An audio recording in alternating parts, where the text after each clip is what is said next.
So may nagtanong sa akin, hindi daw ba nakasaksak ang aking AC input? Yes po. So gumagana po ang aking hybrid inverter Powmister 1 kW 12 volts kahit hindi po siya nakasaksak sa grid. And ito po yung proof.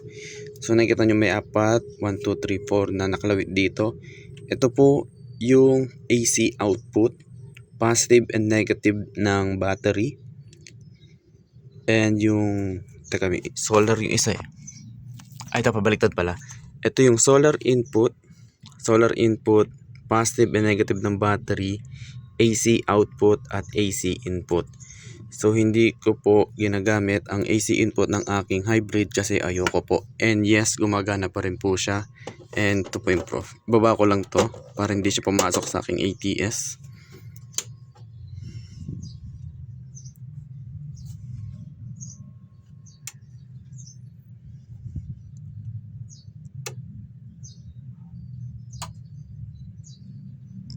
Okay, so as you can see, nag-load siya. Meron nang na-harvest mula sa panel na 3 watts. Charge yung battery and may output na siya na 230 to 29 volts. So yes po, gumagana po. So ano mangyayari pag sinaksak ko to? Well, let's see. Ay na. Nakita niyo yung logo doon ng mukha siyang poste ng o tower ng Meralco.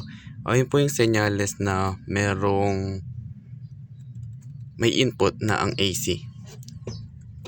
And kung alisin ko ang aking tawag dito, panel, ayan. As you can see, nagkaroon ng guhit sa taas. Ayun po yung bypass mode ng inverter. It means kapag wala kang battery o walang laman ng battery mo, lobat, and walang panel, sa utility siya kukuha ng power. Ayun po yun. So ngayon, kapag binuksan mo ang inyong panel, kakarga siya. Try natin.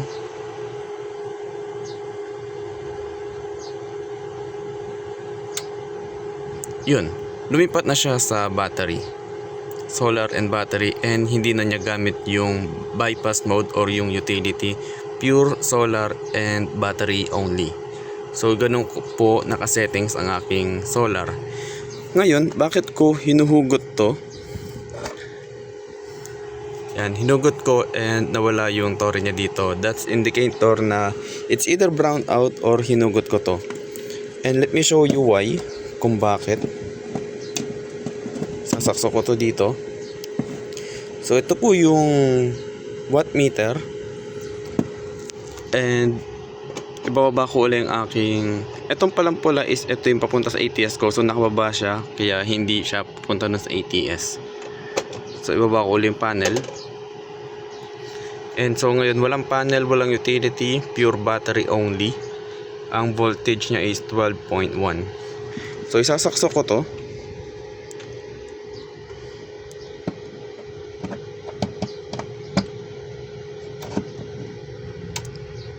Again, wala pong solar walang solar ngayon. So yun siya, may bypass mode. And tingnan nyo, meron siyang reading na 70. So parang ventilador na rin siya ng mga industrial fan.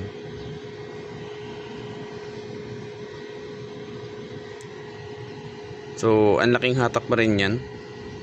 And that is walang load kasi nakababa to. Hindi siya nakaano sa ATS ko. So bubuksan ko yung solar.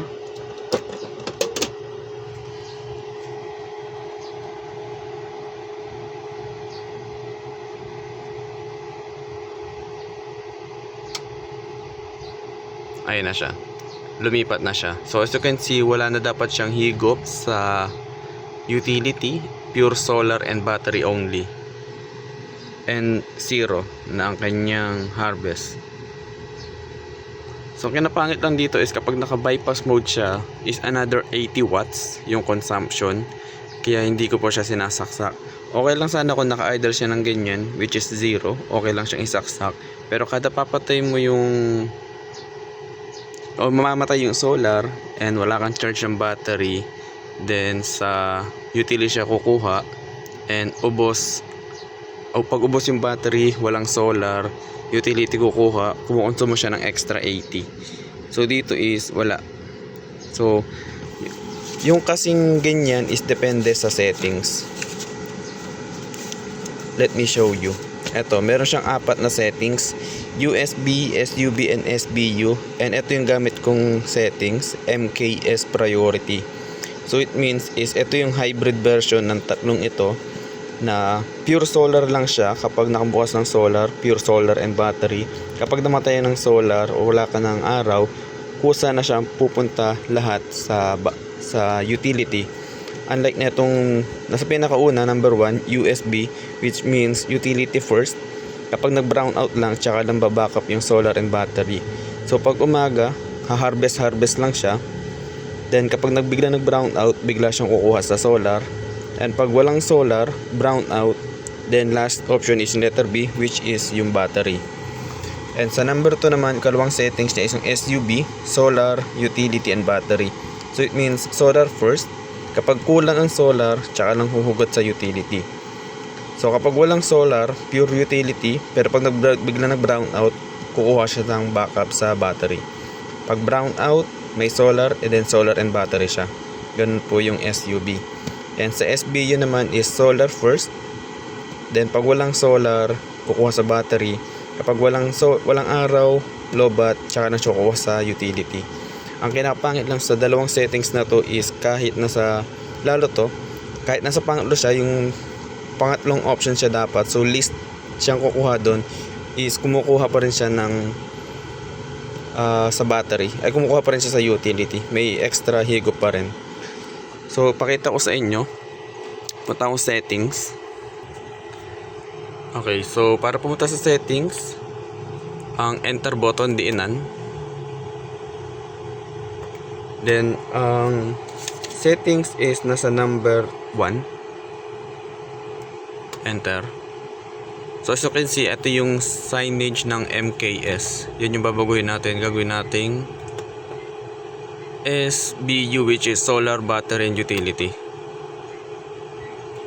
Okay. As you can see, nagbago siya. And check this out. Ayun na naman si 70 watts consumption. Hindi niya gamit yung pagcha-charge galing sa utility. Wala rin akong load nakababa. O walang ilaw dito. Pero as you can see, may hugot siya na 76. Kung ayaw nyo maniwala dyan, then dito tayo. PV input 20 volts. Ay, PV pala yan. Ano, may input siya.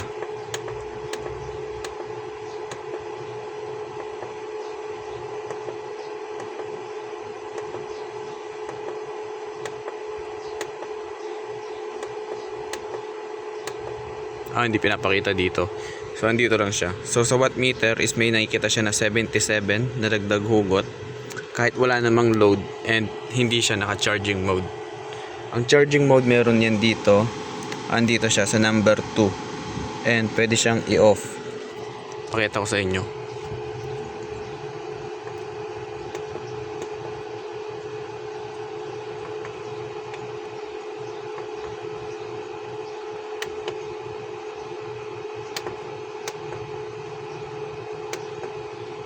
Ito pala yung maximum. Yung maximum current. Sa nuli yung charging mode niya. So nandito pala sa number 16. Charger source priority. Meron ditong solar first, solar and utility, and solar only. Pangit ang gulo. So ito pala, solar first, solar and utility, and only solar. So sa number 16, doon tayo pupunta.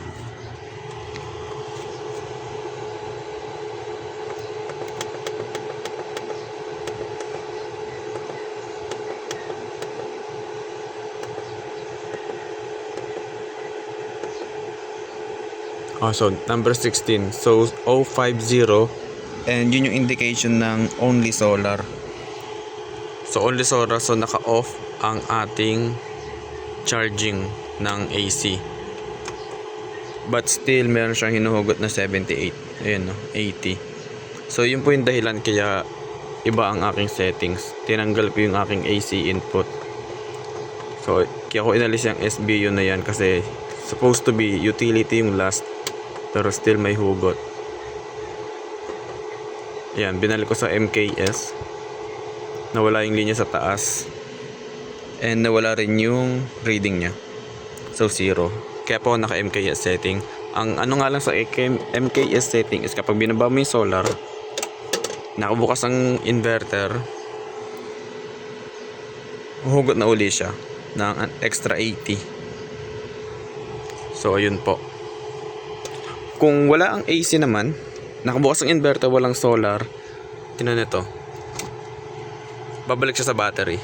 Kusa siyang lilipat. Effortless na paglipat, hindi mo siya mararamdaman. So battery only na lang siya. Kapag brown out, dito hindi siya nakasaksak and walang solar. So pag nagka-araw, ayun na, may icon na ng solar. Maglo-loading lang siya ng medyo ilang segundo.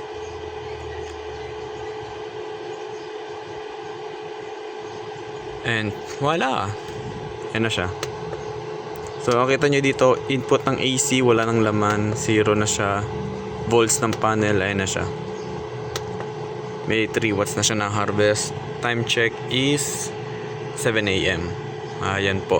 So yun lang po yung dahilan kaya ayoko neto. And yes, gagana po siya kahit walang AC input. Kasi ang source naman na kailangan niya is yung ito yung panel sa battery, positive and negative, AC output and AC input. So kahit wala to, okay lang. Kahit wala rin panel, okay lang, as long as may battery. Kagana na siya agad. So yun lang po. Kung may katanungan kayo about sa hybrid inverter, feel free to comment, subscribe din po. Thank you.